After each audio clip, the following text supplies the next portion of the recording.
All right, it looks like we're going. We're live on Facebook, Twitter, and Okay. YouTube. Uh, we're here. I'm Marianna Everson. I'm running for LD19 state rep for parts of Grace Harbor, Pacific Wahkiakum, Cowlitz, and Lewis County. And today I invited Heather and April to come and talk about the George Floyd protests that were here in Grace Harbor. And April and I joined the one in Seattle this weekend. So we can share our thoughts about that. And anybody who wants to join in, if you find my Facebook post, there's a link to the Zoom meeting.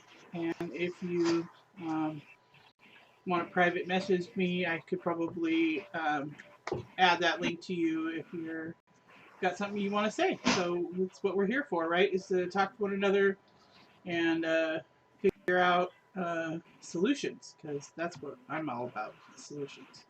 So Heather, do you want to tell a little bit about yourself? Sure. My name's Heather Love. I just moved here a year and a half ago. I bought a house in West Oakland. I live here with my wife and 3 kids. Um, I'm a disabled veteran. We have a mixed race household, and I mean, there's a whole lot to me. I don't know what to share. Whatever you're comfortable sharing. What brought you here? We love the beach. So, cheapest housing market in the state. We couldn't afford to buy a house in Wenatchee, where we lived for 5.5 years. And we knew only one person when we moved out here. And that's the gal that runs the Green Lantern Lunch Program up in Copalis Beach. Mm-hmm. And Phyllis, right? Phyllis and she's been my dear friend for almost 13 years.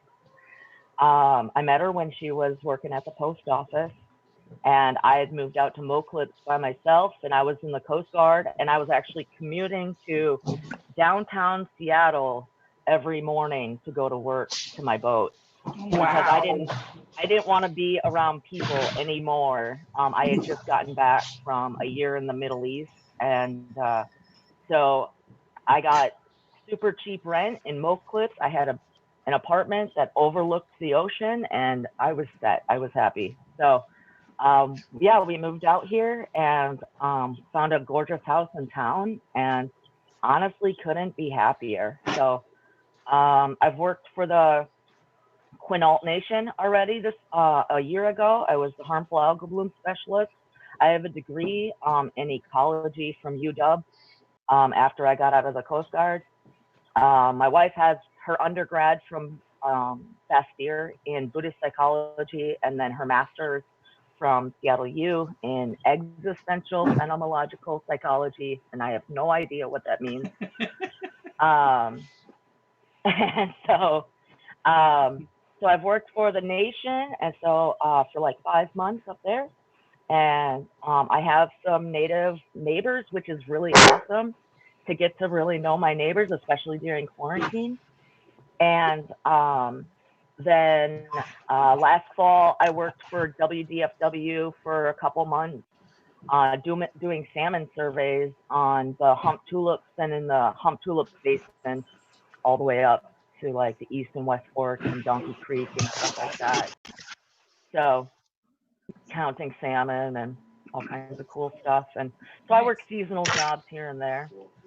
But yeah, we've been activists I've been an activist for as long as I met my wife.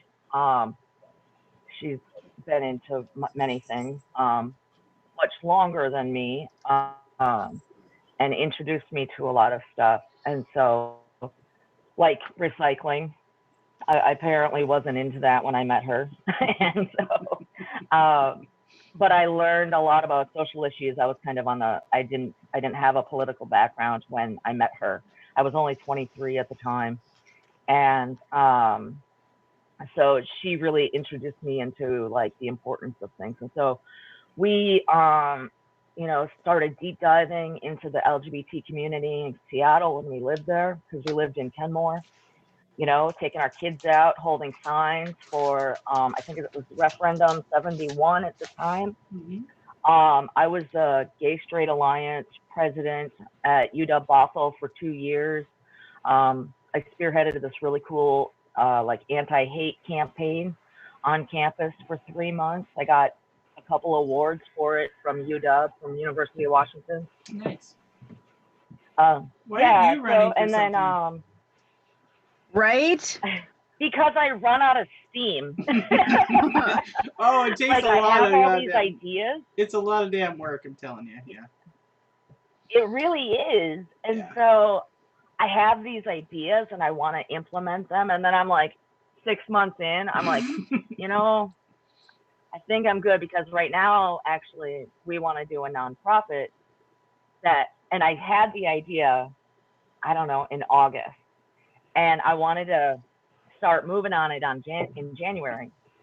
And so we got all our contacts and everything. And the nonprofit is to basically help kinship caregivers through the state foster care system who receive relative children to get everything that they need to take in these kids. Because what happens is that the first point of contact after a child goes into the state care is a relative immediately. And normally they have nothing. If it's a brand new baby, they don't have anything. If they have, like a 6-year-old and it's grandparents, they might not even have a bedroom set up. And so we want to have those furnished goods available at any time of day, day or night, for people to call and be like, hey, I need this. And we would just be accepting donations in that way. Not monetary donations to begin with, but like donations as just in goods. And so, we talked to the DCYF about it. We've gotten together with Fostering Together. We've talked to local community members. Everybody thinks this is a great idea. And right as we were hammering away at it right when quarantine hit, and then you'd think this would be the perfect time to really focus on a business plan, really get all of our ducks in a row. But we're just I don't know what happened in the last 2 months. That sounds like a really cool idea. I was a foster parent for 9 years. We had 37 kids in 9 years. Yeah. I was for Quinault. I have family members in Quinault. Yeah. And I was also foster parent for Squaxin. So we would have 2-month-old. We had twins that were 2 weeks old, meth babies. And so when we started, we're like, oh, okay, we want to do that because, we know kids need homes. Right. But so we'd have 2-week-old babies, but we had no baby carriages or, no. Exactly. So they slept with us. And then we had, and as our family grew, it's like, okay, we need another bed. So we're scrambling around, scrounging up money. Yes. Trying to get another bed or, all this kind of stuff, or what do you call those, where they eat, the high chairs. Yeah. Yeah. And it's hard when you're first becoming a foster parent. And I would do it all over again, but it was trying. I never got enough sleep in the 9 years, but. I understand. So actually, you probably know my neighbor, Terry Maston. She works over at the school at Quinault. And she adopted 8 kids. And her husband, Chip, they ran the Mercantile for many. I don't know if you know them. Yeah. I don't know if you like them. I'm not going to get into that, but so she lives directly next door to me. And so we've talked a lot in detail about a lot of things about this. And she's actually been a really great resource for us. And so it's not just kinship, it would be all foster parents, because what I was really discouraged about was during our licensing process, we were told straight up that foster parents basically have to bear the financial burden Yep. of this, and the money that we receive is not a payment. And that's what's really misconstrued, right? It's actually reimbursement for what we've already paid. Yeah. And to care for the child. And it's not even the full amount. It's what essentially what the state would pay or a parent would pay in child support. Yeah. And so I was floored because the way it was just rushed off. And I was like, this has to change, because here's the thing, like any foster parent, any kinship caregiver, like, do you save the things that you get, right? Like, a baby came to us, she was 9 days old, and we had nothing. We had 3 days to prepare. We weren't foster parents, we're kinship caregivers. And so we had to scramble, and thanks to our wonderful support system, they were sending off packages to our house from Amazon and everywhere else while we were at the NICU and learning to take care of her for 5 days. And so then at the 6-month mark, we still didn't know if she was staying with us. And because there was a lot of family turmoil, I'll say it that way, that's the nice way. And so I'm like, do we keep it? What are we doing? Do we buy more stuff? Like, what is happening? Because now this child's growing, and we had only gotten stuff for the first 6 months. And so that was when I had that talk with the licensor, and that was when she told me that. And I was like, wow, like, you know, because I'd asked, like, are there any organizations that help foster parents? And she's like, no, like, you guys have to manage all this on your own. And I'm like, well, I'm sorry, I think, like, if you want to retain foster parents, you need to come about this in a whole different mindset. Sure. And with a whole different attitude. And so, yeah, so like I already wanted to be involved in that moment. I wanted to be involved with legislative change and ensuring that, you know, foster parents had equal rights and as in the system, and like there was a better vetting process. And the only way to get a better vetting process for foster parents is if they were on a state payroll and if they received a monthly income. And that way a parent could stay home full time with the children, because a lot of these children coming into the foster care system are they have so much trauma, and they require parents to work full time. And my wife and I, we're both disabled, so we're home 24/7. And our girl was born drug affected and failure to thrive. And seeing that she's still in the system, I can't talk to any of this at great length. But what I can say is that what we have been told is she is not doing, or she wouldn't be doing as well as she is, hitting every milestone, being right on top of everything, if we haven't been home with her 24/7 for the last year.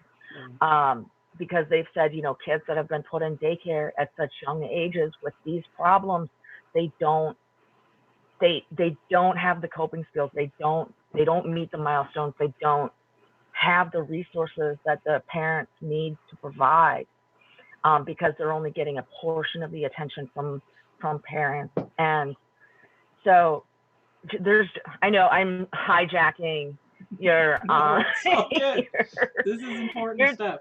Your platform, and this is also something I'm extraordinarily passionate about, and so a lot of people don't know about it, right? And so I didn't mean to do that. No, I'm so very sorry. Keep going. It's fine. No, it's totally fine. It's just really. It's really important, I think, because people are I believe that they're honestly misinformed about the foster care system. I'm trying to turn this sideways. Sorry, I don't know what's happening. And so they're honestly misinformed about the foster care system. And so, see, you can see where I live. I live right by the church there. By the church. Yeah, we know that place. So, yeah, right there. I'm sure they're happy to have.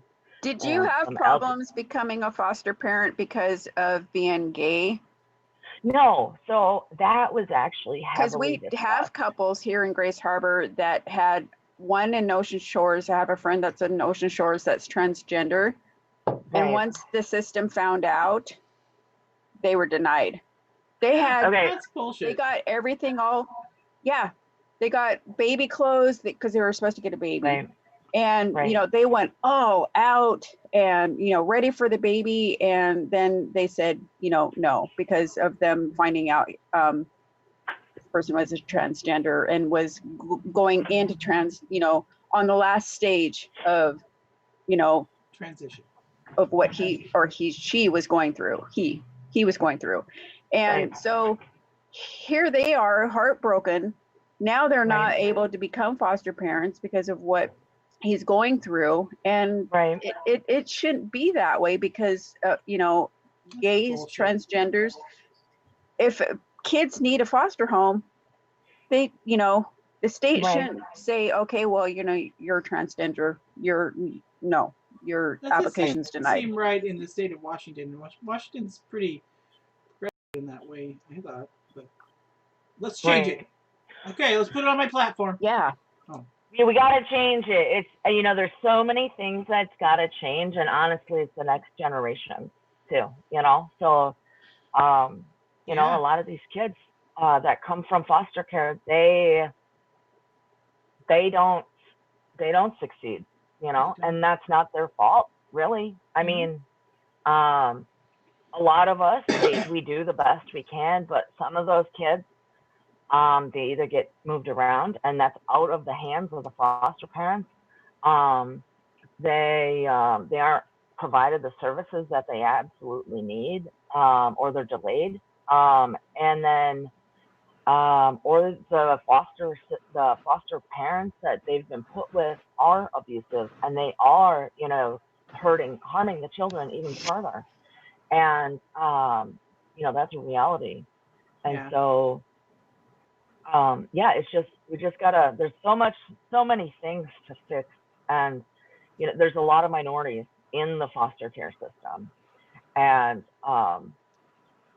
you know, it's everywhere. It's everything all at once. I know. It's heavy. Everything to talk about. It's heavy. Everything's so heavy right now. It's hard. It is. But for me, when I went to nursing school, you take, you know, anatomy and physiology 1 and 2, right? And it's a massive amount of information. And so our professor taught us about eating an elephant. So how do you eat an elephant 1 bite at a time? So that's how I'm going about this whole situation. I mean, the elephant seems to be growing. The more I find out, the elephant gets bigger, but I just keep taking bites. Just keep taking bites. Just keep moving. Keep swimming through the sea of crap and just do what you can. And bring more people in. That's what I'm excited about. Yeah. Yeah. It's pretty cool. And that's really important. I mean, you know, you can't carry the torch alone, you know? And it's hard. Yeah, it's hard to make change from one person, but I think if one person has the voice to speak, everybody else that has the same ideas will follow. Like, that's what I know from activism, from participating and organizing myself. Yeah, and then it's also about, like, identifying the other leaders in the world, you know? Like, you know, you said earlier before we were live, you know, you've been watching my campaign and stuff, but I've been seeing your Facebook stuff and going, ooh, identify, oh, that's a leader right there, you know? And same with April. April's a leader. So when us leaders find each other and you know, raise each other up, then that's all the better. Yes. Right? Connect. Yep. Yes. That's like, all the better. Because it's not a competition, right? No. Like, that's how we're taught in society, is everything's a competition. We gotta We got to outdo everybody else and be better than everybody else. And that's not the point, you know, because nobody succeeds, right? You can't just, one person can't be better than everybody else. Do you know Cesar and Brianna? I've heard. I've met Brianna yesterday. Okay, so when I'm an activist for the homeless, and I would get donations from the public, and the gay community just whipped it out. She and Cesar would have, you know, drag shows and hokum, and Cesar would absolutely say, you know what, this gal needs some clothes for donations for the homeless. Let's fill that sucker box, you know, this box up. Right. And I would have 2 or 3 truckloads of clothes, because Cesar would go out there and say at every event that he was going to, like, hey, listen, you know what? And it wasn't about gay, straight, or whatever. It was like, he knew that, you know, the homeless needed help. And so he stepped, and there were times that him and Brianna themselves took money out of their pocket and bought hundreds of dollars worth of clothes and said, here. Yeah. And, you know, so the gay community really stepped up when others in this community would not. Right. And, you know, if we had more people like that, you know, could you imagine what, you know, what our world would be like? Right. Even with this weekend, Marianna, with the protests this weekend. Right. Like, so from my experience in the gay community is that we are extraordinarily diverse, and each one of us has been marginalized in some sort of way.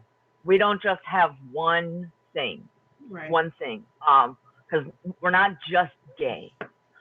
So, many of us are people of color. Many of us have come from rural areas. Many of us veterans, disabled, everything. We fill the entire gamut. Right?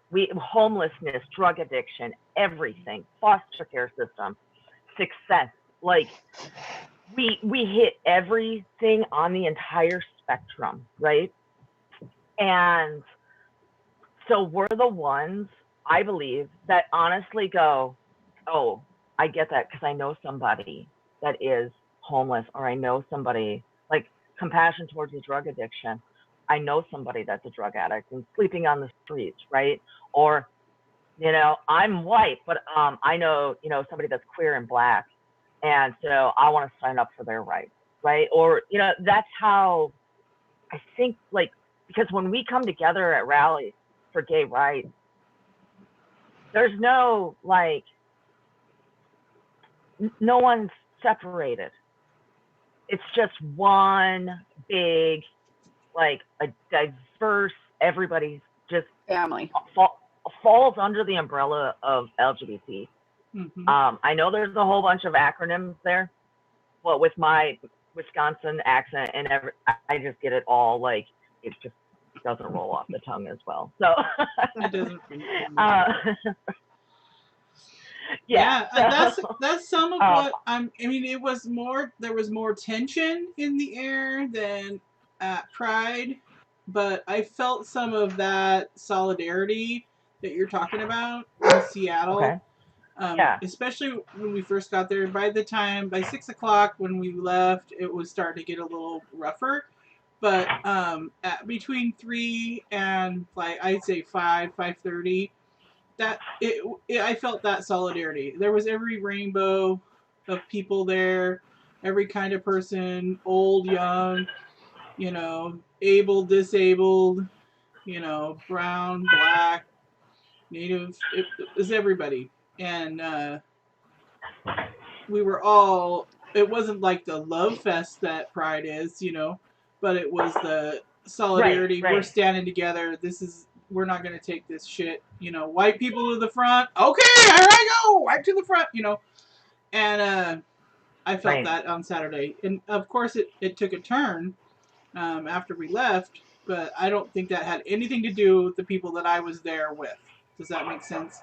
I think that the people that we were there with in the afternoon were not the same people that were there in the evening. Well, that's what they said. So, like, so you're talking about the Seattle protests and everything, right? Yeah. So, yeah. So, yeah, like at Westlake, you made it probably. Yep, Westlake, did you make it all the way down to Westlake? I was at Westlake, yeah. Okay.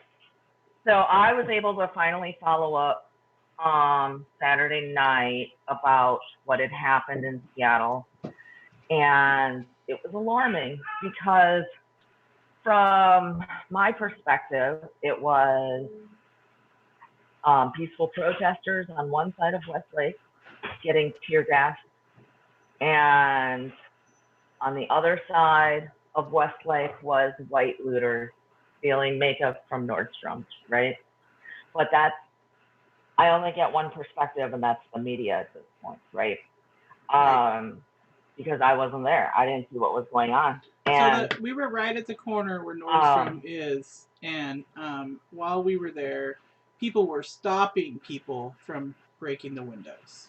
Does that make sense? And you know, I had to grab my daughter's backpack and be like, "No, you can't run over there and yell at that person." You know, people of all ages and races were stopping people from doing destruction. You know, and then once all and that's good.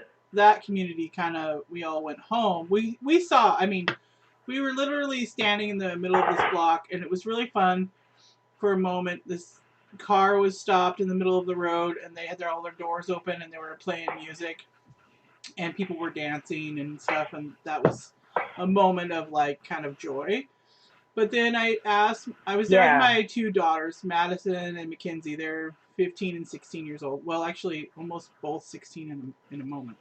But anyway, they were there with me, and I asked them to look around and see if they see anything is different now. And so, because I had noticed, and they looked around, and we noticed that the people on that block had become tougher, right? They had snow goggles on and the mask, and they had no weapons or anything, but they were like ready for business. You know, they were gonna get down to some real stuff. And so I was like, okay, so let's identify that this is not where we're gonna be. Let's head back toward the car, you know. This is not where we're not here to get arrested. So and the other thing is there, I understand civil unrest. I entirely understand it. I remember fighting for gay rights and wondering why we weren't rioting. Like, I'm like, why are we still fighting for this? Like, I was discharged from the military under Don't Ask, Don't Tell. There's not a lot of people that can say that you know someone that's done that. Like, so, you know, I was in that position, like, why, after so much talking and trying to have a peaceful discussion and trying to do all these things, I was fed up. And I was like, why isn't this changing? And at this point, it was already, 2010 or so. And I was like, this needs to change. No one's listening because we're being nice. Right. And if you look at history, like, nothing changes unless there's violence. I mean, look at war. Like democracy and things like that. Democracy doesn't happen. How we began how we began with a riot, the Tea Party, right? That's how we began our country. Right. Violently, performed genocide on Native peoples, the indigenous population, and then we violently enslaved African Americans, and then we violently, kicked the British out. It's all been violence, and we'll go with that. What they did at the pipeline for the natives. The Standing Rock. So I actually organized a rally for that in Wenatchee too, and Wenatchee's Wenatchee. Okay? I don't know. So bad. So, it's not terrible. But I mean, if you look like me, people tend to wonder and question and not always have nice things to say. And so we moved there because my wife's from there and her family lives there. And so it was convenient for us at the time. And So, you know, we've organized a few times in Wenatchee, and the one time that I was honestly scared for my life was we were actually holding signs for referendum 71, and in broad daylight, and you know, around 1 or 2 in the afternoon. I actually wore a bulletproof vest and there was 5 or 6 of us standing on this corner because I was like, I'm not about to get shot today during hunting season. I was not about that, and because it's a very real thing for me. I'm not afraid of the police. I'm afraid of the locals. I'm afraid to be like the next Matthew Shepard. And so when we did the Standing Rock rally, I saw the media wasn't covering it, right? And I'm an environmentalist, but I also care about human rights. And so then we held a little rally, impromptu rally on the corner by the courthouse in Wenatchee, and we had a ton of people show up. And so then we had an extra amount of time, and so we were able to plan one for a different area that would hit 2 one-ways in Wenatchee to have more high visibility. We ended up having over 100 people show up, which is massive for Wenatchee. I know that Wenatchee has like 60,000 people, and to have over 100 people show up, and natives come from the northern towns and stuff like Omak and down in Yakima and things like that, to come to this rally and be appreciative and know that they're seen. And because that was the importance, because people were getting hit with beanbags. People were getting harmed by dogs and mace and fire hosed in the middle of winter. Like, what kind of, who allows that? Like, and you know, the reason that they were moving the pipeline through the reservation was so that it wasn't going to go through a white community. In the event that it spilled oil, it wasn't going to harm the white community, it was going to harm the natives. And I've been to the Amazon, and where Chevron Texaco did a bunch of drilling.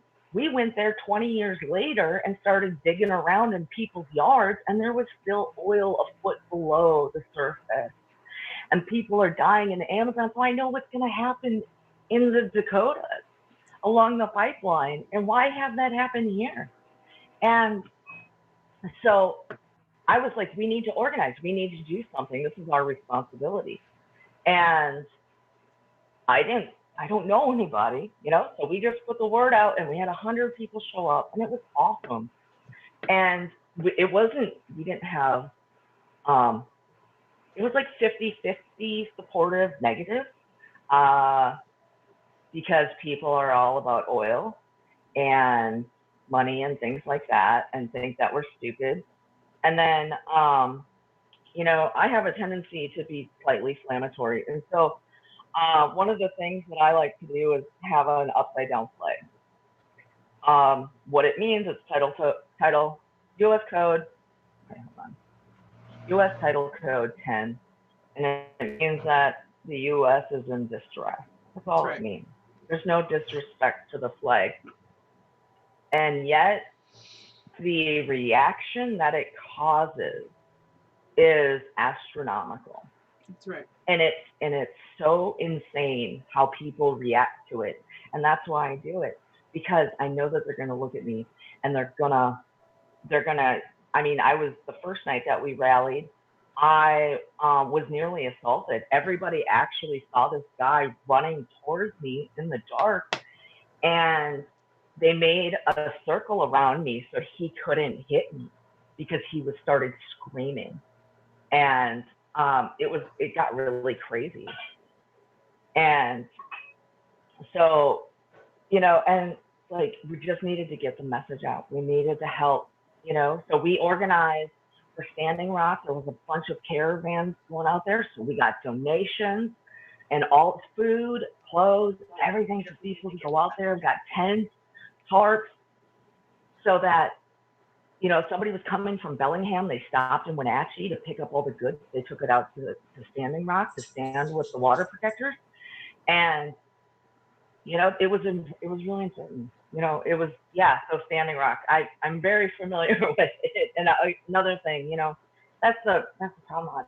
I'm really passionate about a lot of things, so I'm sorry if I talk a lot. We all do. Yeah. It's okay. It's nice to be able to Once listen. you get me going, you can't shut me up. So yeah, Right? so now I forgot what else we were talking about. So Saturday. So yeah, so I had actually been listening to like NPR and stuff Saturday evening, and I had been struggling with thinking about organizing, and keep going. I'm gonna make the dog be quiet. Hold on a second. Oh, my dog's acting up too. Keep going. Keep going. Yeah, no, I will. So, I was just scared that to organize might be not safe for our community, not safe for me personally. That,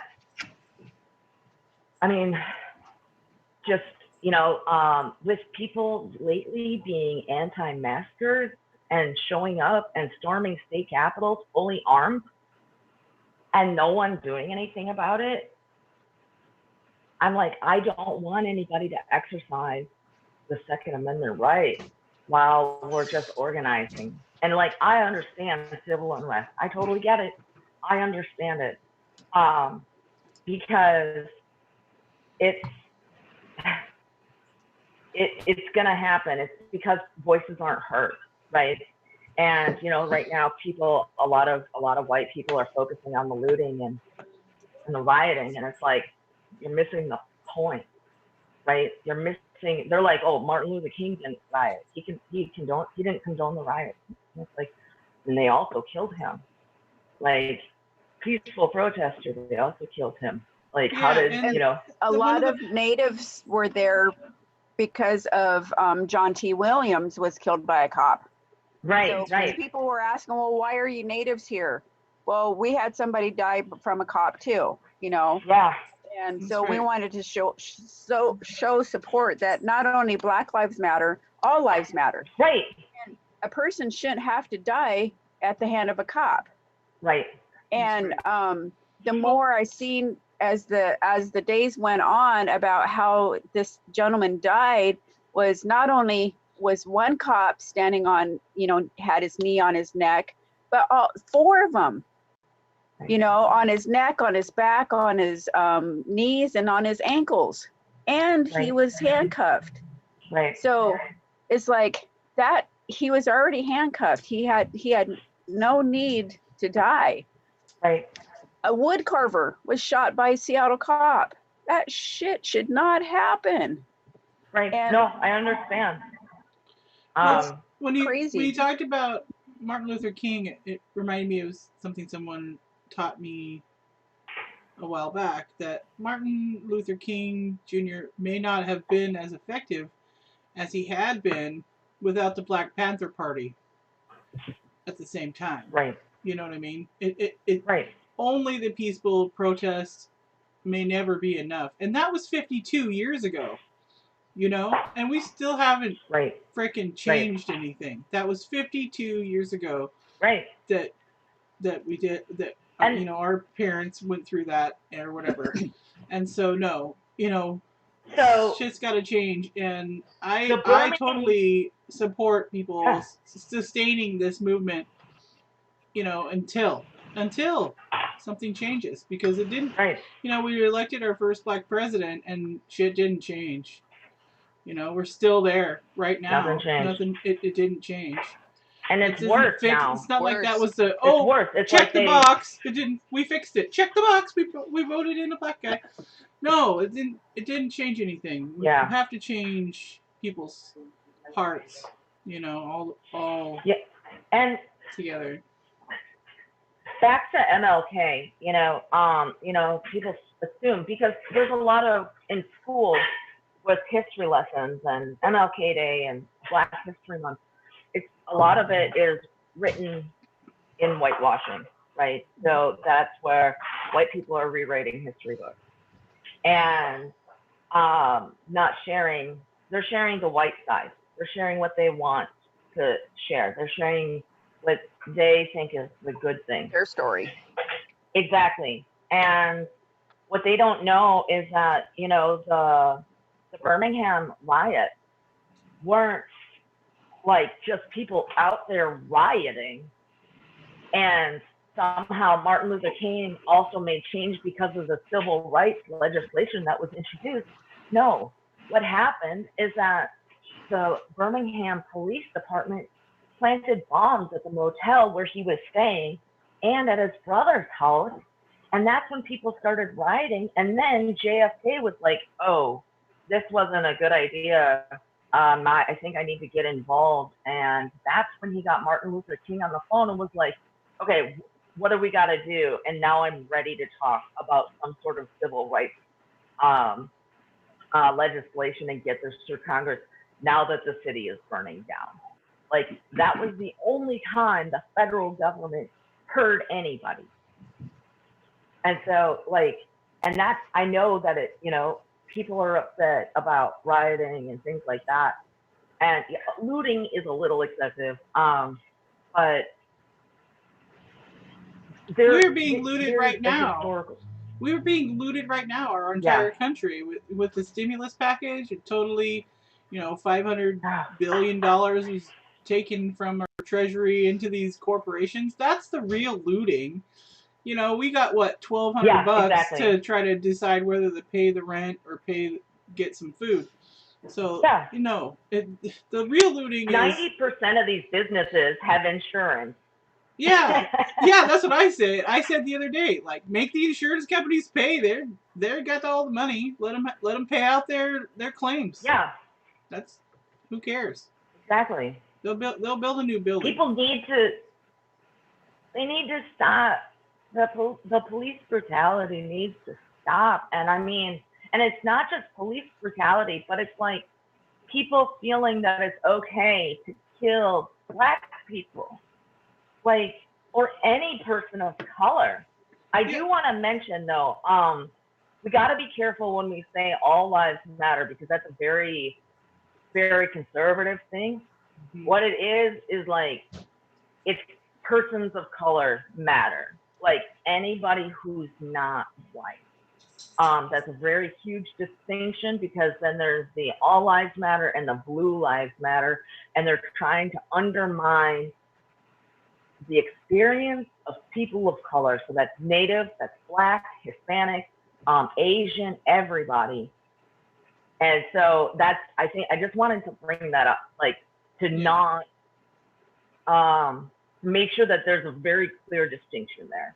And that, you know, we just gotta. Right. The way I think about it, April, is all lives don't matter until Black lives matter. Does that make sense? Right.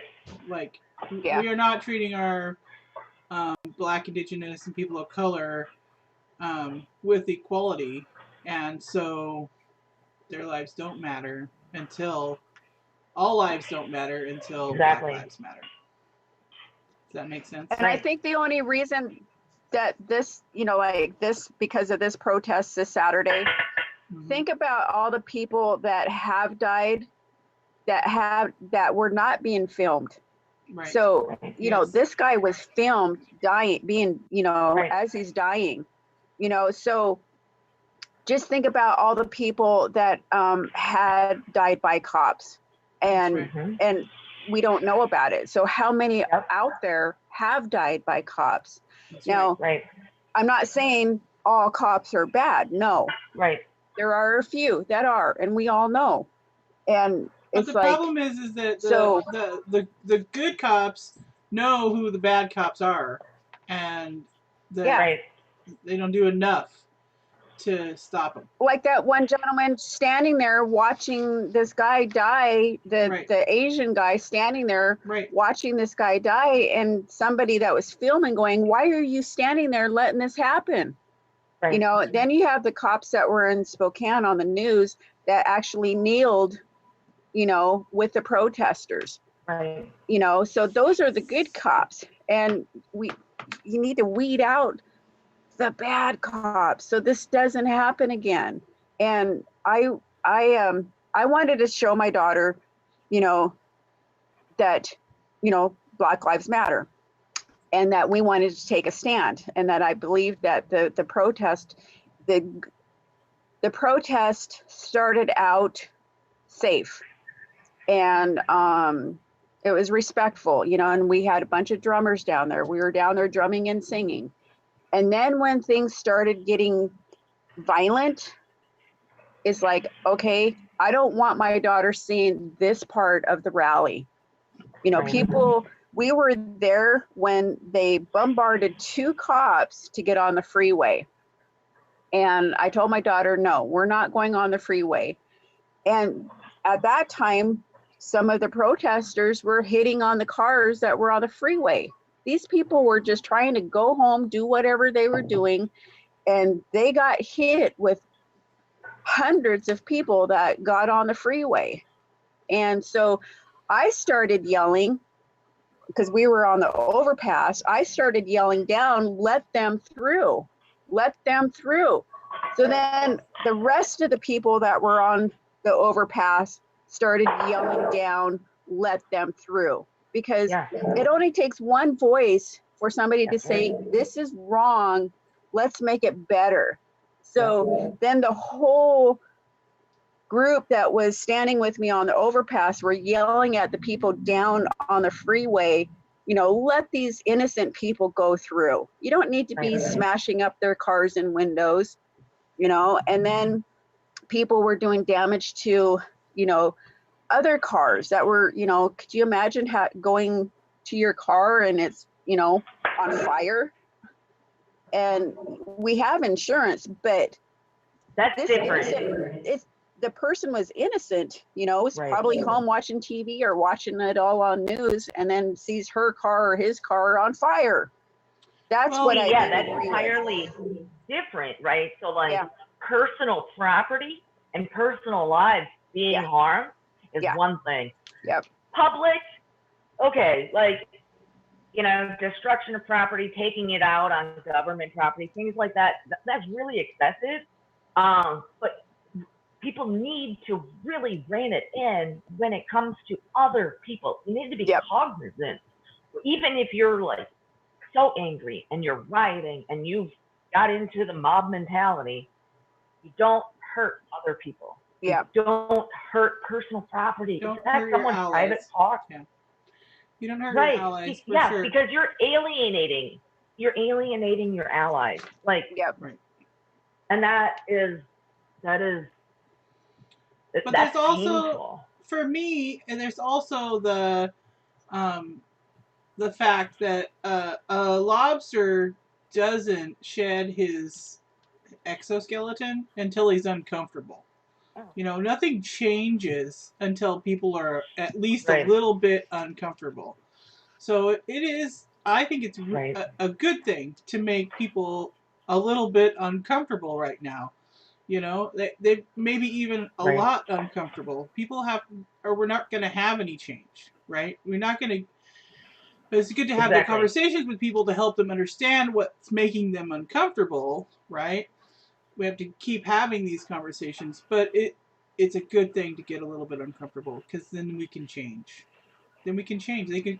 I mean, I had a Facebook conversation with somebody really quick, because they were like, I posted something with George Floyd on it, and she's like, "What is this about?" And I said, just a tiny synopsis. It was Amy Cooper in New York City.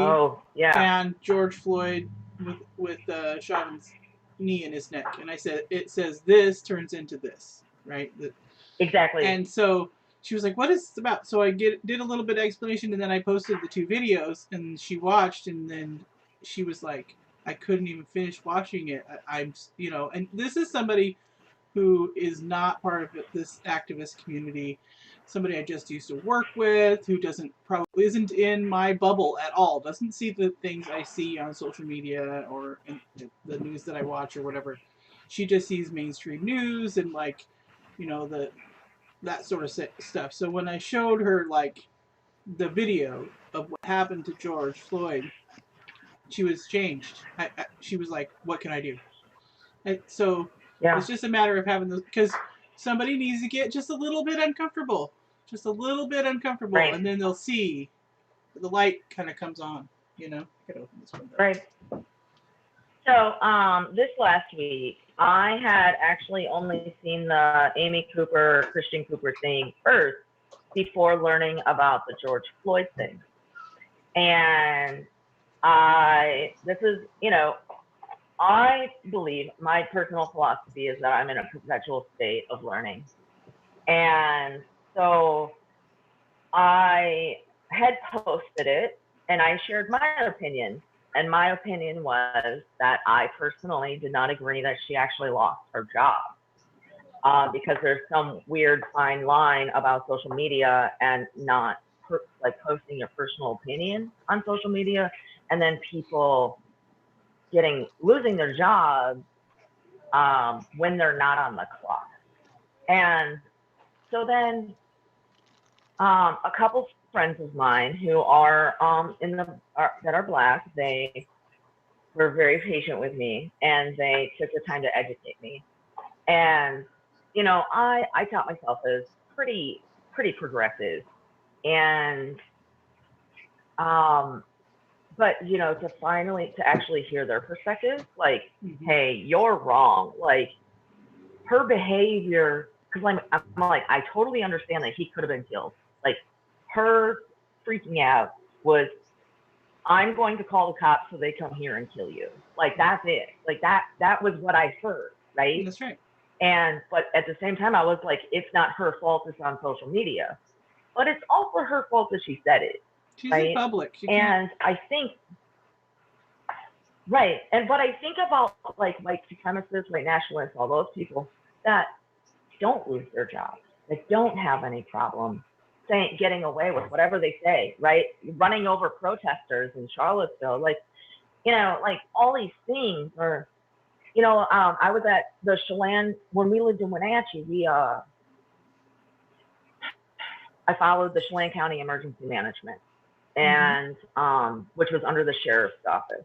And the gal that ran their Facebook page accidentally shared one of the Charlottesville memes about running over protesters, being in favor of running over protesters. And she wasn't fired. She did it thinking that it was from her personal account, and she accidentally shared it to the page, the public page, and there was massive backlash. And she still wasn't let go. Like, they issued an apology that nobody else agrees with this, all these things, but at the same time, she didn't lose her job, right? And so I'm like, there's such a double standard, right? So, and I'm like, well, if we're just going to continue on the path of no one losing their job, and my friends are like, no, this is when people actually have to face the consequences of the things that come out of their mouth. That's right. The things that they say and that they do, the things that are shared about them, how we conduct ourselves. And, the thing with the internet is, for whatever reason, since its inception in the last 20 years and social media, people have become insane about screaming at each other on the internet. I would never, ever, ever in a million years walk up to somebody that I didn't agree with and say the things to them in person that I've actually done in the past. Now I've actually totally changed how I approach things on social media. I don't even actually read the comment thread, but like, could you imagine if that's how we interacted in life? No, that's a trap. But I mean, at the same time, but now it is starting. It's taken this long, but it's actually starting to spill out into our social lives on how people interact with each other. And now we're seeing that. And that's where, their change has to be made. And so I'm actually really glad that she lost her job. I'm glad that she lost her dog. I mean, gosh, I know she was strangling that poor dog. It was horrible. Innocent dog. I know. So I was watching the video on his sister's page. Christian Cooper's sister is the one that posted the video. And I found it on her page. And I was reading the comments, and everybody's like, she needs to go to jail for that dog, blah, blah, blah. And I'm like, wait a second. She literally just threatened a man's life, and y'all are worried about the dog? Yeah, Like, no shit. That's true. No shit. So, but that is like a thing. I'm like, you guys. So, I was thinking about Amy Cooper and Christian Cooper thing for a couple of days, and I just really started thinking about being a white woman in America and how that she was using that privilege against him. Oh my God. You know, because he dared to ask her to put a leash on her dog. I mean, that is like disgusting. And I hope she's at home thinking about that. I hope she's at home learning from that, because wow, that we've been doing that, you know, with the barbecue Beckies and the picnic patties and all that. Us white women have been doing that to our communities forever. Just Marianna, like we are better than somebody else? No. You are not. It's like I always say, unless you have black skin or brown skin, you don't know what I'm saying it as a native, what we go through. For sure. You know, 56 years old, and I still deal with racism because, you know, the white neighbors, and I hate saying that, but we had racist neighbors across the street call the cops on me because I'm playing native music, you know, and then it escalated to where there was a restraining order involved, and they got the restraining order. And so the neighbor next to my neighbor, the racist neighbor, said, "Oh, you gave her a restraining order. I want one. I'm fearful for my life because April's threatening." Okay, so we go back to court. I hire a lawyer, and the lawyer, he goes, "I can't override the first restraining order. It should have never have happened." This racist neighbor didn't like the native music. And as a foster parent, you may know this, and mama, kids don't like wearing shoes, right? So my rule is, if it's sunny out, the kids were outside playing. I had some native kids that were under 5 years old, kept taking off the shoes. I've heard about this. Someone told me this story. Oh my gosh, you're famous. So the natives. No, literally, somebody told me this story like 6 months ago. So I've heard your story. Okay. Yes. So no, keep going. Sorry. Oh, I got excited.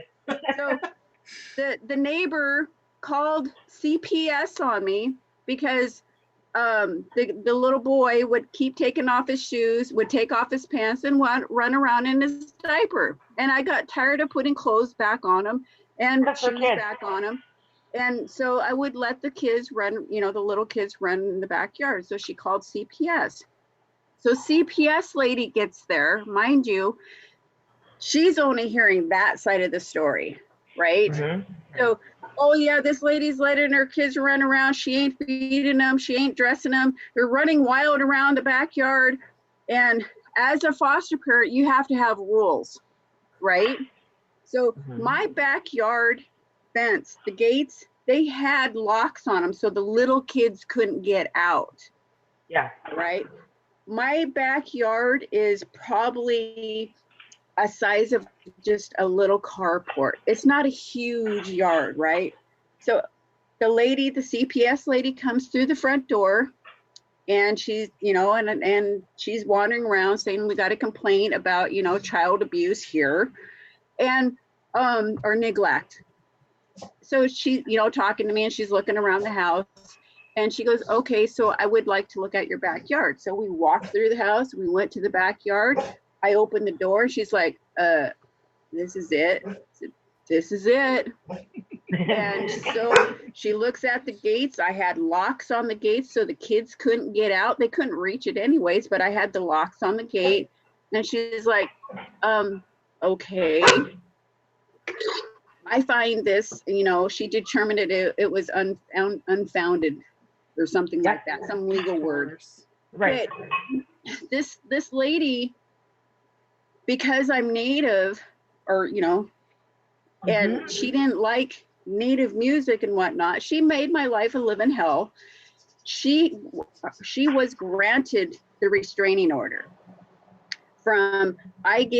She came in with a box full of junk mail and said I was the one that was having them get their junk mail. So to kind of wind up the story, so she got her restraining order. For 1 year, she made my life a living hell. If I was at the park, I live next door to a park.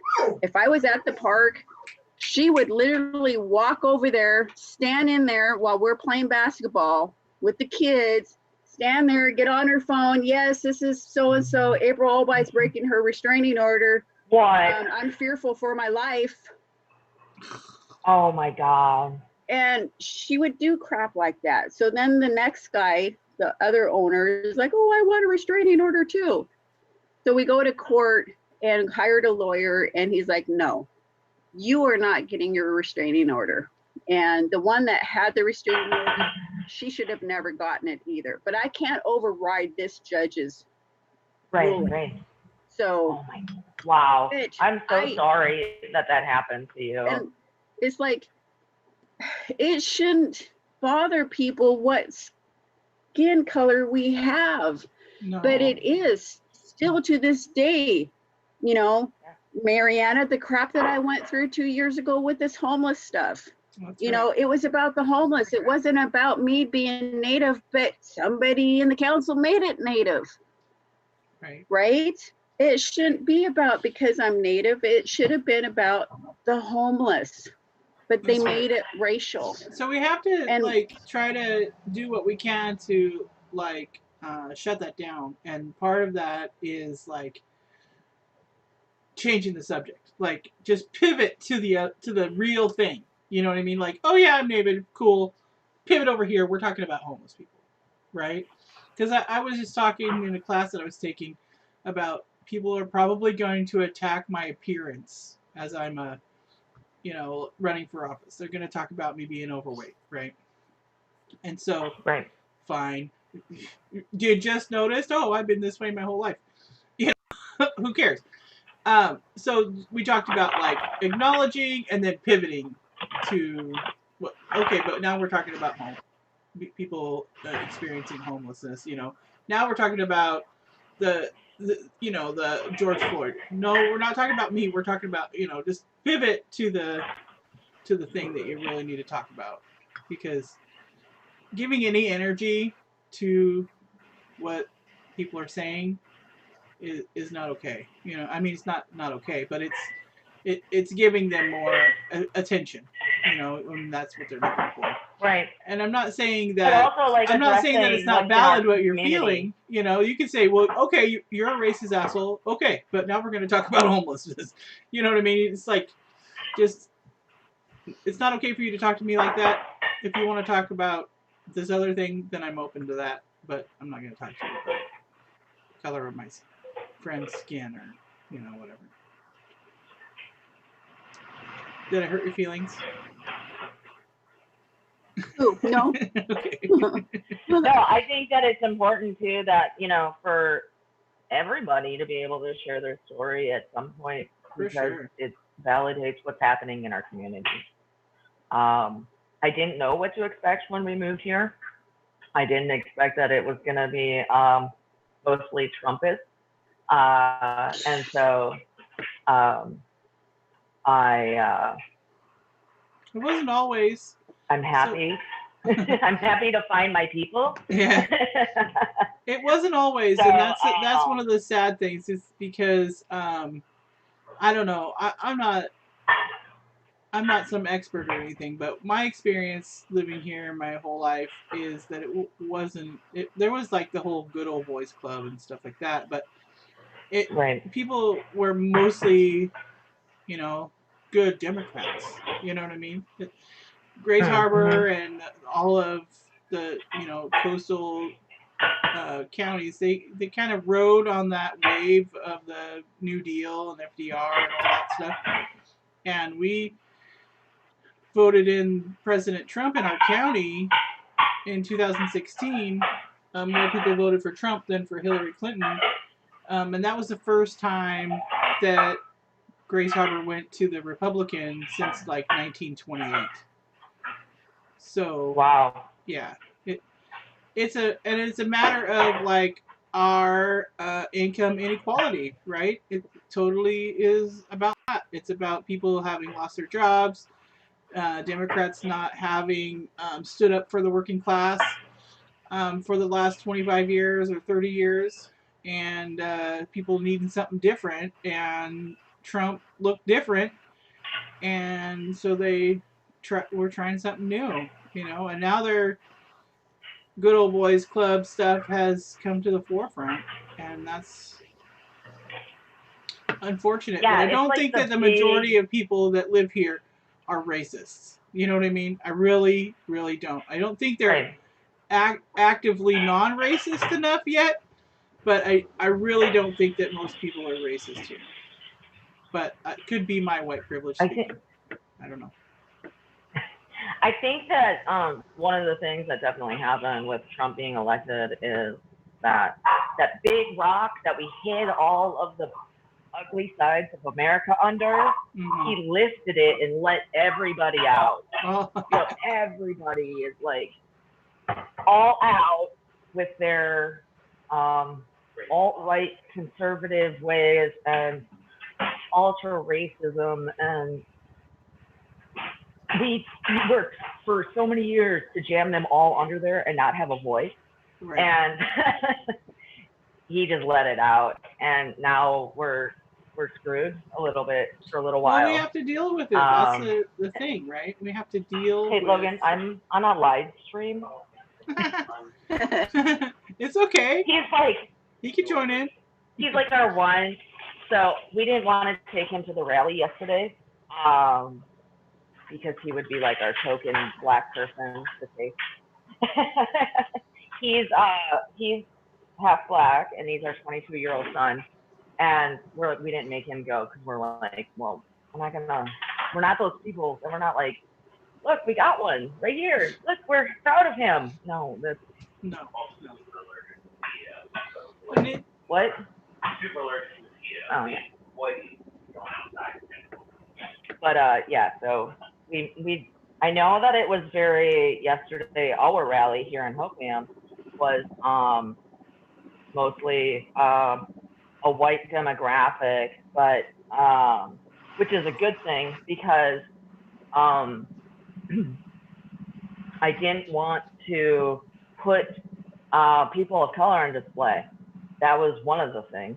I don't want people to be like driving by and be like, oh, Black Lives Matter, there's all three of them, or whatever, right? And did you have to go through, or did the police know that you were doing this rally yesterday? Yeah. Were they supportive with you? Yeah. So because it seems like Hoquiam's a little more. They stand by their residents more than Aberdeen does. Right. Does that make sense? That. Yeah. So I met Mayor Winkleman a couple months ago through something else that right before the pandemic started, and so yesterday when I wanted to do this, I wanted to do it as safely as possible because finally I came to this point after Saturday, like, okay, wrestling with the idea of actually wanting to go attend a protest in Olympia, Tacoma, or Seattle. And I'm like, as a foster parent, I'm like, well, I can't get hurt and I can't get tear gas and I can't, I can't do anything that would jeopardize my license, which would jeopardize my placement. And I'm like, okay, well, that's out of the question. And so that was really a lot of, besides safety was at my forefront. So definitely stressing peacefulness, right? Well, then, so I contacted the chief of police here, Chief Myers, left him a message he was over in Eastern Washington on vacation. And then I reached out to Ben Winkleman to see.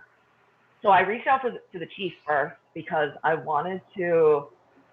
didn't want to have this, like, because at first I was actually calling it protest because I couldn't think of the synonym for positivity until I talked to the chief. But so I wanted it to be peaceful, but I also didn't want it to be misconstrued by the local police as rioting or violence or trying to incite violence, so that we're like protesting the police or something ridiculous, because that wasn't the message that I wanted. The message that I wanted was, we stand by the people of color. We are united. We're here for you. We will stand in front of you. We'll hold the line, if, you know, with a SWAT team, you know, like that's us. That's this group of people. That's why we're here. And so I wanted to just run it by chief first, and I feel like so I have this idea, and you know, what's your input, basically? Never met him before. I don't know him, but I knew that he was highly supportive of the condemning of the officers that had killed George Floyd, which over the past several years has been really, this right now, this moment is actually a historical shift in the police department, because in all police departments, because they always have backed the police. Police have backed each other. That's where Blue Lives Matter came from, the thin blue line, everything like that.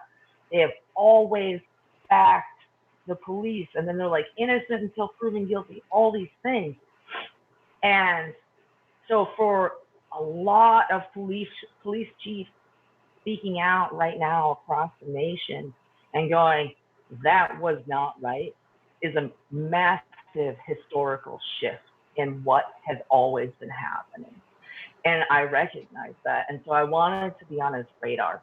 And I didn't want to get tear gas, and I didn't want to get shot with rubber bullets. And so I was like, I don't know how many people are at the Hoquiam Police Department, you know? And so, or, you know, if they're going to divert the National Guard in because there's 5 protesters in Hoquiam or whatever. And so I just wanted to touch base with him. I'm glad that you did what you did in the way that you did it. That was good. But I also want to bring forward the names and stories of a few people that have lived in Grays Harbor and experienced trauma at the hands of police. So their names are Sarah Palmer. She was 35 in 2016 and unarmed. Police recalled when she and another person in the group home she lived in were fighting. She was chased and tased and killed. It happens often in police-related deaths. Her death was ruled as due to excited delirium and schizophrenia. Brooks Standback, he was also 35 in September 2016, was stopped by the police and he ran. He made the unfortunate choice to jump into the Hoquiam River and drowned. Patrick West was 42 in May 2019. He lived in Montesano and had a history of mental health issues. When crisis called the police, a standoff ensued. His family and friends asked to be able to go in and calm him down, but were not allowed. When officers finally confronted him, they shot him. Christopher Fitzpatrick, 41 in September 2019, police chased him, and much of the community has seen the video of his shooting. Police say he had a gun, although that has been disputed. Everyone knew him as Pillsy after the Pillsbury Big Day. Sarah says, I know a young black woman who at 14 was body slammed by a corrections officer and needed hospitalization. She says, I know a Native young man who was beaten and thrown down a flight of outdoor stairs whose girlfriend thought he was dead when he was cuffed. I know a white kid who was beaten bloody during an arrest, and I know another white girl who at 13 had her arm broken by police during an arrest. Yes, Grays Harbor too. If we're going to work for change, we have to work for change here too. These stories are not out there, they are here. Yeah. Wow, I didn't. Wow, that's really good information. Thank you for sharing that. That was from Reverend Sarah Monroe, who's been a street preacher for the last 7 years here in Grace Harbor. Oh, wow. Okay. Remember the kid that was tased and beat because he stole a sandwich from Safeway? Yeah, at the river camp. Yeah. Yep.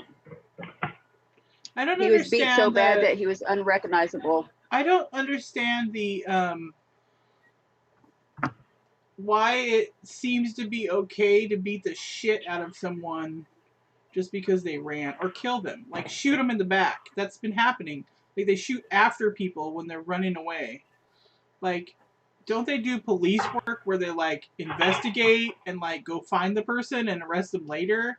I mean, someone steals a sandwich, they don't deserve to get beat up or killed. Yeah. It's ridiculous. So Retraining. I don't. So I can talk to that at some extent. I have some law enforcement experience from in the Coast Guard. Went through all the training and everything like that, and then I was a armed security guard officer and an undercover security guard officer when I got out of the Coast Guard for a couple of years. It is training. It is all relied on training, and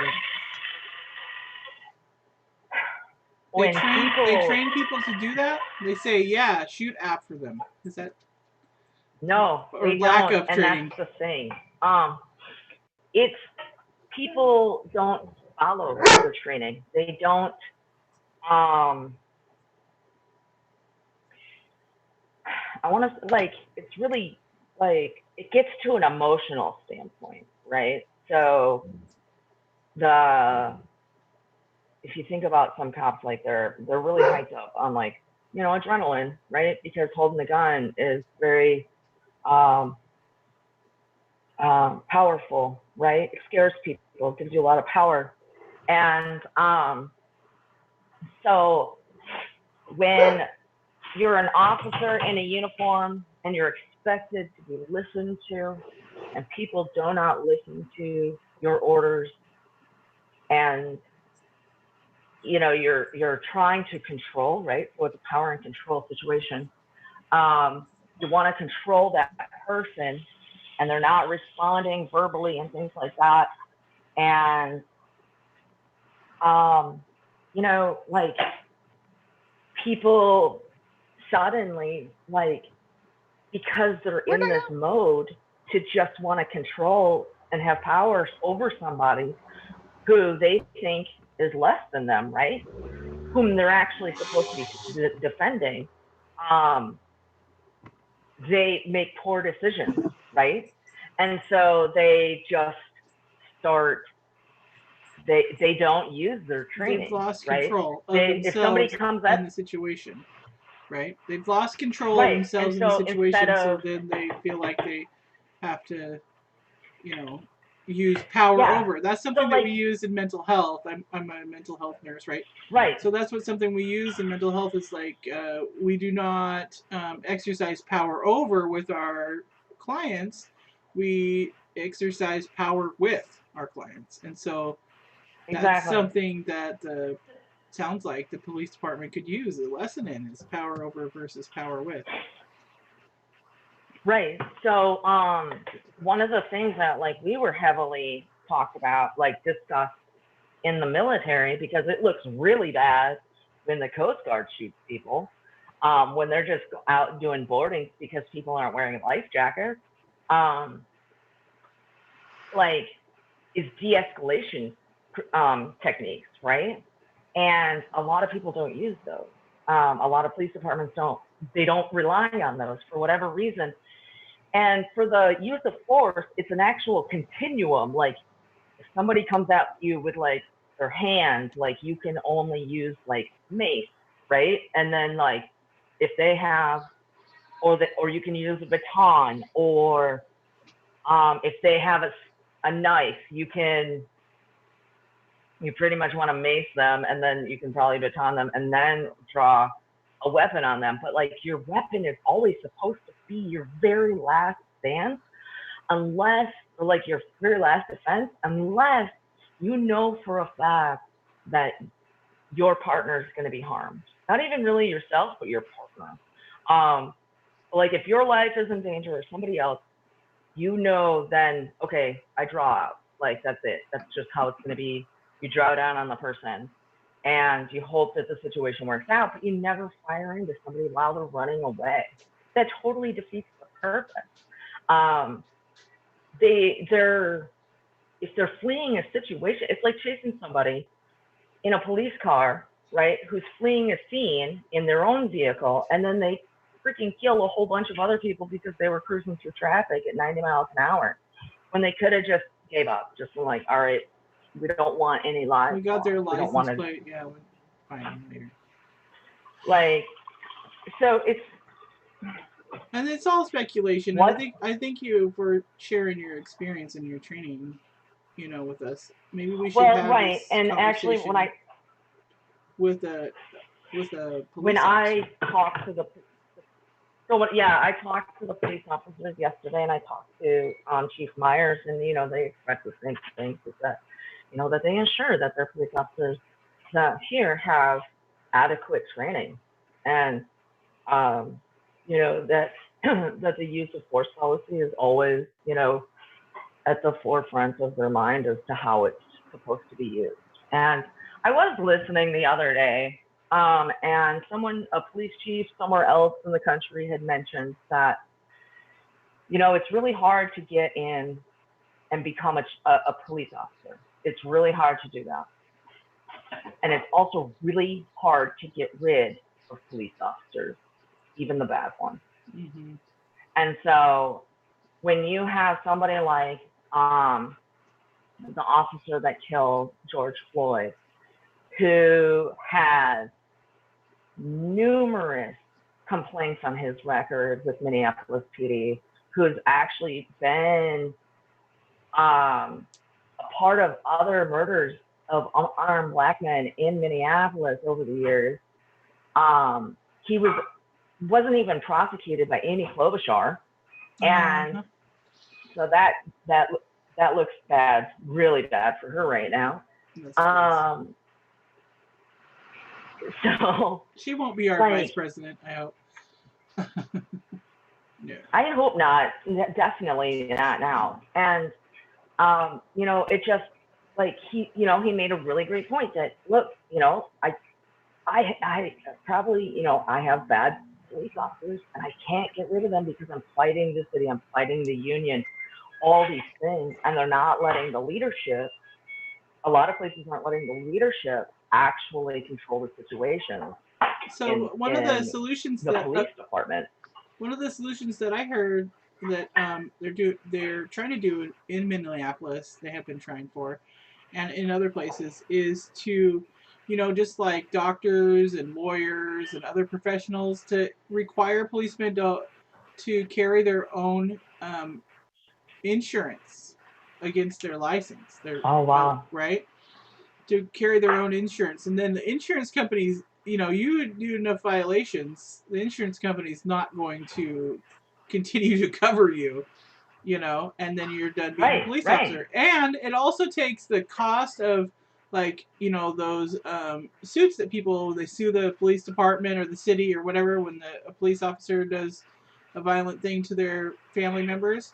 And that comes out of our money, right? Our tax money. If a police department has to pay $100,000, $200,000, $1 million for the death of someone, that comes out of the public money. So it puts takes the public out of having to pay for those lawsuits. And then if a police officer can't, you know, get insurance, then he can't be a cop, and that solves a lot of those problems. I like the idea.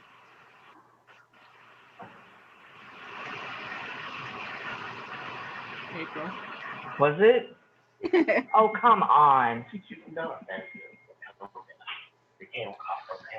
Okay. So I have a correction that I already have to make. Oh, okay. Hold on. You can just look down my hallway. But I have to walk away for a second. So when I had said that, hold on, let me read it. That I came across as tone deaf because I said, Logan our son didn't come to the rally yesterday because we have one, was super tone deaf and offensive. So, okay, now I know. I have a way to be uncouth, and never is that in my intention. And so I hope that people hear that more or less, that I normally just make uncomfortable situations way more uncomfortable with things that I say. And but I also have humility and humbleness, and I know when I'm wrong. And there's, you know, so I just want you guys to know that I needed to make that correction. I'm glad, and I'm glad that he felt comfortable bringing that up to you. I mean, that's a lot. You know what I mean? Oh no, that wasn't my son. That was my wife. Oh, she okay. texted me. Well, good. That's good too. That's good too. That's yeah. good too. I mean, if we all just had somebody to tell us, you know, how to behave. I know, right? I'm a terrible comedian. I need one of those. I'm usually an instigator. So yeah, I'm a terrible. I make jokes at inopportune times. It's not appropriate, and that's why I haven't gotten into the public limelight. So. But that's human, though. That's like me and I swear a lot. I'm like, that's probably not going to change. I was raised by loggers. This is who I am. I say fuck. It happens. So, shoot. Yeah. I totally hear you on that. I'm a sailor, right? So. Yeah. Totally. I get told a lot. Oh, you need to tone it down. And I'm like, I don't know how. I can do it. I can turn it on and off at work, right. Or in a professional setting. But any other time, sometimes I got a logger's mouth when I'm really pissed. Yeah. Well, and there's do you lots remember to that, Marianna, when they were tearing down the river camp, and the people were coming to me and saying that the city wasn't checking the tents, and that there were people in the tents. And so I went off on the city, and it was F this and F that. So it wasn't that on social media, it was like, oh, she was pissed off about Tent City being torn down. It was like, oh my gosh, she's got such a logger's mouth. Those poor city workers, she was F this and F that. Like they've never heard it before. F this. And it's like, so when I get really super angry and I'm heated, yeah, my logger mouths come out. You know, my dad was a logger, David was a logger, family loggers, so it came out. It comes out when I'm pissed. The one thing that annoys me the most is when people don't focus on the message because they're so intent on telling me that I swear too much. And so then it's just a stream of obscenities. Yeah, that's an excuse to not listen. Yeah, they don't want to listen, so they just say that, sometimes the situation is so profane that the only response is profanity, right? That is, exactly. The situation is profane. That's and mine was, they were tearing down tents with people and animals in them. They could have killed people and animals, and they weren't getting that. It was, oh my gosh, somebody could have died. No, it was like, oh my gosh, she has such a foul mouth. Hello, the cats and dogs and people didn't matter. It was my foul mouth. See, and that's the thing with the, that's, I'm going to bring that down to George, right? So people are complaining because there's, the stores got burnt down, or the windows got broken, or something got looted. But we can't let them turn the conversation to that. The conversation is not about those items or those things. The conversation is about these lives that are being lost. And people's response to that is going to be, April, you have to now, you understand. When people's lives are in danger, profanity is appropriate, and a profane amount of like the looting and the rioting and the taking the stuff, that is profane in response to the profanity of killing a man, right? And I can understand that feeling. I mean, I can't say I Yeah. experience it. I'm not that, but I can understand it. I can at least wrap my head around it, right? I would like to invite our sorry, because we do have people of color, African American people, and Native and Hispanic, and all kinds of people of color in Grace Harbor. I would definitely invite them to lead me to a rally, lead me to a talk. Go to my website and set up a meeting with me. Organize your own rally. If you don't know how, call me and ask me. I've done a few. We could get together. We can do it, because I believe that you guys are the ones that need to be leading this movement. Not me. right. I mean, I instantly went on my my activist Facebook page, and I was like, set up a thing. I was like, we're gonna do a rally. I was like all excited. And I was like, well, wait a minute. Like, I'm a white guy. I'm a white woman. Like, I have something. Straight white cis. I'm not the one. Can I interject? I'm so sorry. No. Again. Okay, so it's been a really hard week. A lot of conversation. A lot of adrenaline. And trying to find resources on how to help people of color, what we can be doing, what the white community can be doing as allies. And actually, Rachel sent me, my wife, she sent me this really great video yesterday morning. And it was a person of color, and she was discussing what exactly white people need to be doing to stand as allies. And actually, you know what? I'll send you that link right now. And you can post it because it was so extraordinary and so instrumental. That was exactly when I decided to call the chief of police. Awesome. And because she said, rally for us, stand with us, kneel for us, be so that we can see you, and so that you see us, because it's so important. And so and it wasn't just my wife and I and like a bunch of other white people collaborating. I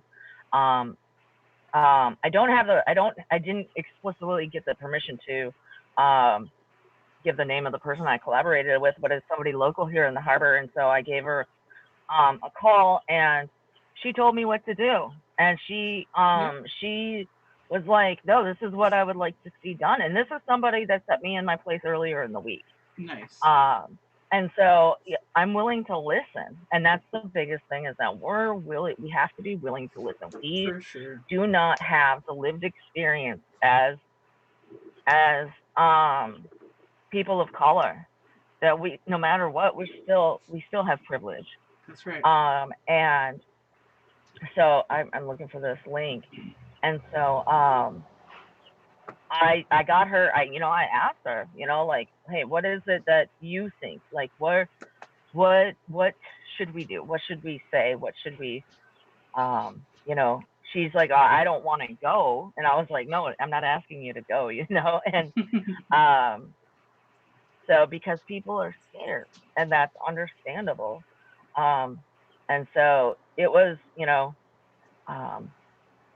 I think reaching out to people of color directly that is always beneficial. I know that there's Google, and that's what I've been told recently is, oh, just Google it. Just look at it in Google. And I'm like, no, Google is, a lot of it is whitewashed. Like, and I don't want that. I want to hear from people with lived experience. And I also reached out to another friend, and his was also just education. And educating and other white people to see that, like, what is being done, what's been happening, you know, and that the institutional racism and everything that's going on, and that it's real. And like how your friend, how like you how you had your friend watch it, and it was a pivotal moment for that person. So yes, yeah, sure. so I shared that video with you, so if Good. you can share that, and I think that will be actually really helpful. And Heather, yes, we'd love to hear from others. did you on your rally yesterday, where did you post that? I mean, I didn't see it, otherwise I would have been there. I only seen it this morning on City of Hoquiam government, and it showed pictures of your rally with people, you know. So how did you spread the word, and where? We created the event. We don't know anybody really here in Hoquiam. So it was just word of mouth. And I did not feel comfortable posting to the Hoquiam and Aberdeen Facebook group because of known racial tensions there. And I didn't want to deal with those conversations. There's not enough time in the day to have those conversations there. Did you post? If you'd like to, I will send you kind of a list of the Facebook groups that we have been using that are kind of, you know, less. Yeah. You know, we have a Hope Rising group that's a bunch of progressive activists, and then we have the Our Revolution Coastal Washington page, and different groups that are local and would get the word out for things if you like. Okay. I saw you made a Facebook group today. They did praise you. Yeah. I saw you made a Facebook group today, so we can link those up too. That would be good. Okay. It said today was another reminder of how wonderful Hoquiam is. I am so proud of our community. And it did a bit on you, and it's on City of Hoquiam government. So they were quite proud of you, you know, your rally. But, you know, people, you know, they thank me and things like that. This isn't about me. You know what I mean? I appreciate it. I don't need the recognition. I'm not doing it for recognition. I'm doing it because something needs to be done. There needs to be change. And, you know, people, yes, it's nice. People say nice things, and but what's most important is that the message that we were sending out to the community. And, you know, there was a lot of talk last night. I saw it across several threads of people going, well, I didn't see it, why, blah, blah, blah. And so it was something that happened literally last minute. And talking to the chief of police, he said he wanted, he wanted to hit beach traffic. He thought that it was really important to send that message out while all the tourists were going home as well, and our own locals were caught in that traffic and having to sit at those stoplights. Because he also wanted to put out a message there. There was like an underlying message that we're not just a bunch of dumb hicks out here. He said that. I don't know if you've met him. I never met him, and he seemed pretty nice. He seemed kind of nice, and so I sort of appreciated that, and because we're not, you know, we have substance out here, and so he thought that was an important message for many people to take home with them, and that we're also out here, and people of color are welcome out here as well. And so that's why it was just thrown together last minute, and it was just word of mouth. All I was doing was sending it to people in my own Facebook list, and then telling them to hopefully that they would invite people. And so it was just, that's it. I mean, when I say we only had a couple dozen people, I mean, actually that's really great.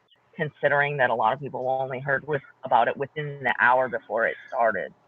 I almost ran over and there, so, but it would have taken me like 40 minutes. So I was like, I'll probably miss it. Should yeah, add me, and Heather. What's that? Should add me on your Facebook list. Okay, I will. I created a new group this morning because I don't know about these other progressive groups locally, but this one is particularly aimed at what's happening right now. So that message doesn't get lost. It's not just like addressing all political or all progressive issues. It's what's going on right now so that we can keep the discussion going about how to better enhance our community for people of color. And because I do know that a lot of people now are interested in another rally. And my concern is safety.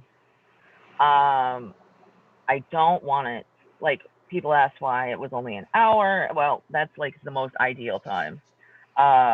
It doesn't give like passerbys enough time to go home and make a sign and come back to counter protest. So there's things like that, like really odd things that are real, and how quickly a situation can devolve into violence. And I really wanted to avoid that. I didn't even ask for police presence. The chief offered it, his two guys, and that was awesome. I think that we had a lot of people avoid negative responses because the police were there standing in solidarity with us. And we weren't protesting the police, right? That was the biggest, like one of the bigger messages, like, okay, we're not protesting you guys. We're all in this together. We all support the community. And it was also to deter violence. And so going forward, there's a lot of consideration about doing another rally. However, I don't want to ask more of our department, right? So how do we continue forward, do another rally, and be safe in larger numbers? Because after talking to the police officers that were there, the two police officers, like, they said this is the perfect number of people, because who knows what could have happened, and things like that. So there's a lot of consideration in that, and I want to talk to others in the community who want to do a rally, because everybody's free to hold signs at their free will, anywhere they want to. My daughters are gonna. One of my daughters and her friend are gonna just go downtown in Monty and hold up the signs today. I think that was their plan. Yeah, and that's incredible. But after, I talked to Marianna. Okay. My water delivery's here. Nice meeting you, Heather. Friend request me. You too. And yeah, hopefully I'll have the right cooler this time. Have a good day. Have a good day, honey. Bye. All right. Bye-bye, Mama. Bye. All right. Well, we probably should wrap up the things. We've been going on for an hour and 45 minutes now, so that's pretty fun. I'm so happy that we got some FaceTime together, though, Heather. That's great. I can't wait till I can meet you in person. Watch out, I'm a hugger. Oh, and I'm wearing my hug shirt today. Coronavirus. And I'm wearing my hug shirt today. Yay! Nice. Good. Well, you know what's crazy is I'm not a hugger. Oh. But if I'm given a warning, then I can accept it. Oh, so good. Then I'm okay with it. I always if it's just like an impromptu hug. I always ask. Is it okay if I hug you? All right. Well, I'm glad to meet you, and thank you for all your information and activism and putting yourself out there. I can tell you're not super comfortable with it, but I appreciate that you're doing it anyway, because that's what we got to do right now, right? And so it is. It is what we've got to do. That's what we got to do. It's our job. That's right. That's our role. We got to keep people alive. That's right. That's the Poor People's Campaign right now is talking about stay alive and organize. Stay alive and organize. And Oh, so yeah. that's what I'm trying to do wow, too. That's pretty powerful. Yep. Stay alive and organize. I like that. Yep. All right. Well, Okay. thanks everybody who is listening. I hope some people made it to the end. You take care. I'm gonna stop. Hey, you too. Thank you so much. You're welcome. Bye bye. All right. I'm gonna eat my breakfast finally. Woohoo!